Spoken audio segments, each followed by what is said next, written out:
పరిస్థితి ఉన్నప్పుడు ఈ ఉత్తర కుమార ప్రగల్భాలను మనం అంత సీరియస్ గా తీసుకోవాల్సిన అవసరం లేదు.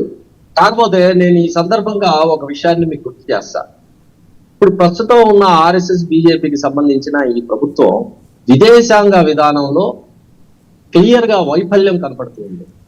ఏ విధంగా వైఫల్యం కనపడుతూ ఉందంటే, మన దేశం చుట్టూ ఉన్నటువంటి ఇటు బంగ్లాదేశ్, అలానే భూటాన్, పాకిస్తాన్, నేపాల్, శ్రీలంక, వీటన్నిటిని కూడా మనం దూరం చేసుకున్నాం.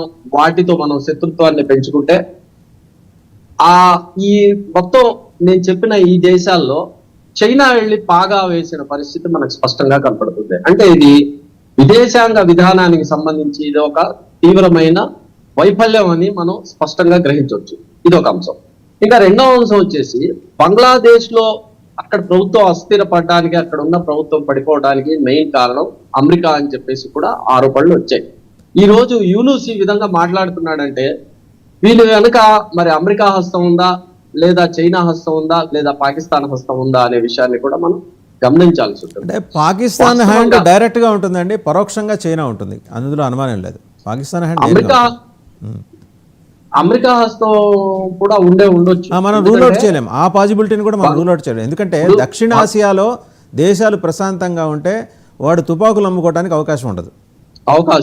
అది సో ఈరోజు బంగ్లాదేశ్ మంచి ఆర్థిక అభివృద్ధి సాధించిందంటే దానికి కారణం భారతదేశ ప్రభుత్వం. ఆ విషయాన్ని గ్రహించిన హసీనా కూడా ఆమె ప్రభుత్వం పడిపోగానే భారతదేశానికి వచ్చి భారతదేశంలోనే శరణొచ్చిన విషయాన్ని కూడా మనం గమనిస్తున్నాం.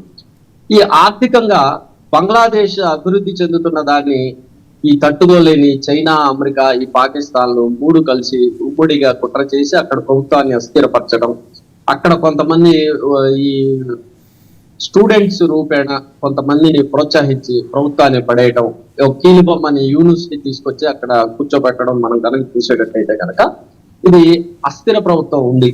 అలానే అక్కడ ఉన్న ప్రభుత్వం ప్రస్తుతం అక్కడ ఉన్న ప్రజల యొక్క ఆకాంక్షల్ని తీర్చలేని పరిస్థితుల్లో ఈయన యూనుస్ గారు ఉన్నారు. మరి ఇలాంటి సందర్భంలో ఏం చేయాలి?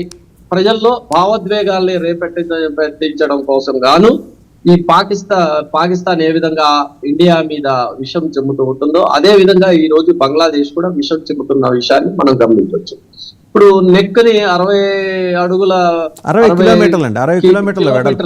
60 కిలోమీటర్స్ 60 కిలోమీటర్ల వెడల్పు ఉంది. దాని మీద మేము తొక్కేస్తాం అని అనుకునేటట్టయితే కనుక మొత్తం బంగ్లాదేశ్ ఎన్ని కిలోమీటర్ల వెడల్పు ఉందండి? బంగ్లాదేశ్ మన మీద ఎన్ని విధాలుగా ఆధారపడి ఉంది? వాటర్ కోసం మన మీదనే ఆధారపడి ఉంది, టెక్నాలజీ కోసం మన మీదనే ఆధారపడి ఉంది. వాళ్ళకి సంబంధించిన ఈ జూట్ మిల్స్, ఇదంతా కూడా వాళ్ళ ఎక్స్పోర్ట్స్ కూడా మన మీదనే ఆధారపడి. సో ఇవన్నీ మనం గమనించాలి. సార్, వెస్ట్ పాకిస్తాన్ లో గ్వాదర్ పోర్ట్ ఓపెన్ అయిపోతే, అంటే for commercial operations China will handle all these things. Sri Lanka, అలాగే ఇప్పుడు బంగ్లాదేశ్, ఇవన్నీ కలిపి పాకిస్తాన్ ట్రేడ్ అంతా అక్కడి నుంచి నడుస్తుంది. వాళ్ళ ఆలోచన కూడా అది కదా.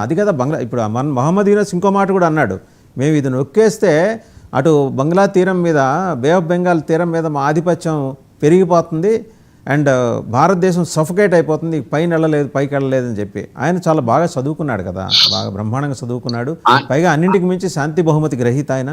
సో అందువల్ల ఇలా అశాంతి రేపే